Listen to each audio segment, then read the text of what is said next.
Obrigada, doutora Zilá.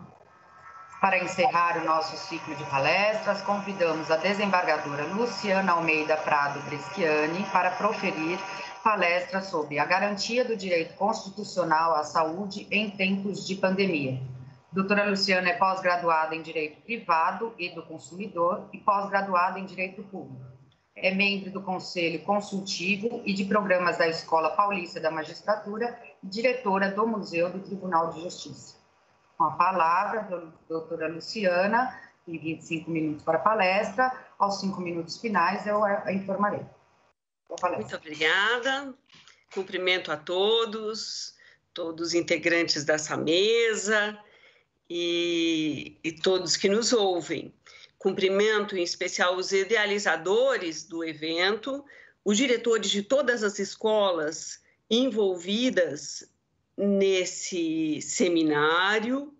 e os servidores que colaboraram para que fosse efetivado com êxito, para que esteja sendo realizado bem. Eu gostaria de lembrar, contextualizar, na semana em que é realizado este evento, que ele ocorre numa data especial. Dia 20 de fevereiro foi o Dia Mundial da Justiça Social, instituído pela Assembleia Geral da ONU. O CNJ, inclusive, realizou há 2 dias o encontro 2 de democratização do acesso à justiça social do Poder Judiciário, e o Poder Judiciário no século XXI, o atendimento à justiça social, tudo dentro de um contexto que atende à prioridade já manifestada pelo presidente do CNJ e do Supremo Tribunal Federal, o ministro Fux, prioridade dos direitos humanos, de garantir os direitos humanos e ao meio ambiente. O direito à saúde é um dos mais caros dentre os chamados direitos humanos, reconhecido pela Declaração Universal dos Direitos do Homem de 1948, foi previsto na Constituição Brasileira de 1934, no que tange à assistência sanitária aos trabalhadores, então, ainda de uma maneira muito incipiente. A Constituição Cidadã, por sua vez, o trouxe de maneira efetiva, numa versão garantista das mais significativas em todo o mundo. Nosso Sistema Único de Saúde, nos termos em que é edificado, é instrumento humanitário do qual devemos nos orgulhar. Isso foi dito por alguns dos que me antecederam, representando respeito aos princípios da integralidade, equidade e universalidade, sem prejuízo de todas essas questões e de todas essas garantias e do respeito que nos merece. É evidente que temos problemas para garantir concretude plena, questões de lado a lado que se mostram mais contundentes diante de uma situação de pandemia, onde a maior parte da população tem no Sistema Único de Saúde seu único meio para tratamento e recuperação da saúde, seu verdadeiro refúgio. A evidência, a previsão constitucional e a amplitude do sistema têm em contrapartida os limitados recursos para custeio, de onde resultam inúmeras ações judiciais que já apresentavam um crescimento exponencial e preocupante antes da pandemia, agora ainda mais. Maior preocupação quando se tem em conta, não obstante o direito constitucionalmente assegurado de acesso à justiça, que a maior parte das demandas judiciais são postas de maneira individual, com uma série de reflexos que daí decorrem e também foram muito bem pontuadas. O Dr. Eduardo Tostes trouxe uma visão muito feliz a respeito da necessidade de diálogo entre as instituições e diálogo interinstitucional e interdisciplinar, com os órgãos técnicos, inclusive, uma forma de solucionar a questão de uma maneira mais ampla e pré-processual. Não se trata pura e simplesmente de evitar a demanda, mas sim de uma forma efetiva de atender à expectativa de acesso universal e igualitário à saúde, tão difícil de obter por meio de demandas exclusivamente individuais. Então, é muito bom quando aqueles que têm o meio das ações coletivas ou têm o meio, os instrumentos para providências pré-processuais, que o façam e trabalhem nesse sentido. Várias manifestações ocorreram nesse sentido, no painel de hoje, e nós só temos que elogiá-las e pretender que se tornem, sejam divulgadas e se tornem mais e mais comuns. Diante de um direito fundamental garantido constitucionalmente por norma princípio, o reconhecimento de cogência, não há dúvida, se impõe, tornando vinculante aos poderes constituídos que não podem permanecer inertes, embora respeitando limites orçamentários, lei de responsabilidade fiscal, providências efetivas para a concretude do direito de maior grandeza são impostas e, se omitidas pelo poder público, podem ser judicializadas e devem ser resolvidas pelo Poder Judiciário com resposta proporcional, atentando para a necessidade individual, objeto da demanda, sem descurar das necessidades de atendimento global e igualitário do direito à saúde, do núcleo essencial desse direito e da imperatividade de garantir maior eficiência nas medidas de contenção à pandemia e tratamento aos dela cometidos, sem descurar de outras doenças. Todas essas questões, como antes referido, ganharam maior importância no contexto da pandemia, em que é evidenciada a prioridade absoluta de proteção da vida humana e da saúde, impondo revisitação de conceitos, como visto nas exposições anteriores, e impasses ainda mais delicados na questão atinente aos pedidos de garantia de leitos em UTI, tratamentos considerados experimentais ou off-label, dispensa de aprovação por órgãos internos, dentre outros. Em momentos como tais, torna-se ainda mais relevante analisar o enquadramento da demanda como de primeira ou segunda necessidade, já que a falta de atendimento àquelas, atingindo o núcleo essencial do direito à saúde, imporia providências para sua efetivação,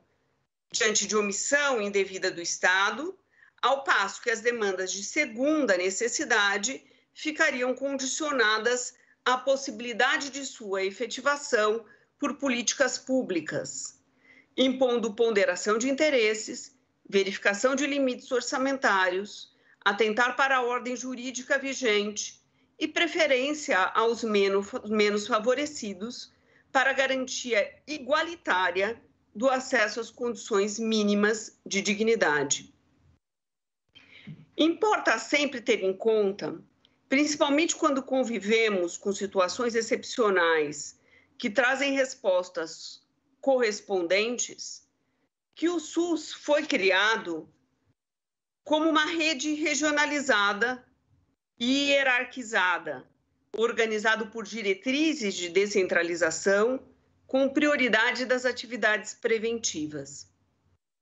A redução da participação da União e o fato dos municípios estarem mais perto da população e, portanto, sujeitos a demandas individuais, pode gerar uma série de problemas,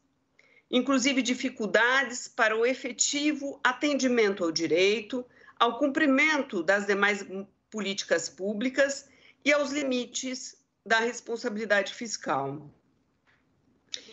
Isso também foi salientado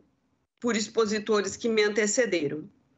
A par das controvérsias quanto à efetividade e satisfatoriedade das medidas adotadas pelo Estado brasileiro para a contenção da pandemia, é evidente que implicaram em aumento dos gastos públicos e também